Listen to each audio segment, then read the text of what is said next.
தேங்காய் சாதம் செய்கிறதுக்கு சாதம் நல்லா வடித்து இது மாதிரி பொழுன்னு வச்சுக்கணும், ஆற வச்சுக்கணும்.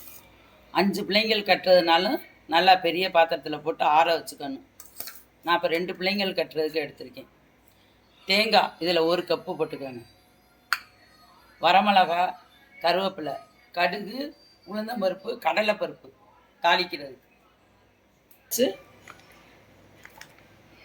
சன்ஃப்ளவர், ரீஃபண்ட் ஆயில் எது வேணாலும் ஊற்றிக்கலாம். கொஞ்சமாக ஊற்றிக்கங்க. நெய் கண்டிப்பாக போடணும். நெய் நல்லா 1 ஸ்பூன் போட்டுக்கோங்க இதில். அப்போ தான் பிள்ளைங்க சாப்பிட டேஸ்ட்டாக இருக்கும். காலையில் லஞ்சு கட்ட சீக்கிரமாக கட்டிடலாம். அந்த சாப்பாடு 1 நிமிஷம் கட்டிடலாம். ஒரு முட்டையை அவிச்சு வச்சு சாப்பாடு கொடுத்துர்லாம், இல்லை அப்பளம் வறுத்து கொடுத்துர்லாம். சாதம் வடிச்சிட்டு இதை தாளிக்கிறது தான் வேலை முடிஞ்சு. இது வெடிக்கட்டும். மிளகாய் போட்டுக்கணும், கருவேப்பிலை, தேங்காய் 1 கப்பு, தேவையான அளவு உப்பு. சாதத்துலேயும் உப்பு இருக்குது, பார்த்து போட்டுக்கோங்க.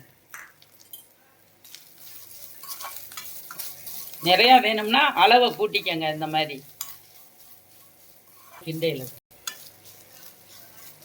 கொஞ்ச நேரம் இப்படி வதங்க, ரொம்ப கிண்ட வேணாம், லேசாக கிண்டிட்டு இறக்கிடணும். கொஞ்சம் வாசம் வந்தோடனே இறக்கிடணும். இது மாதிரி இருக்கையில் இறக்கிடணும். ரொம்ப கிண்டக்கூடாது, இந்த அளவு இருக்கணும் பதம். இறக்கிடணும். இதோட சாதத்தில் அப்படியே கொட்டிடணும்.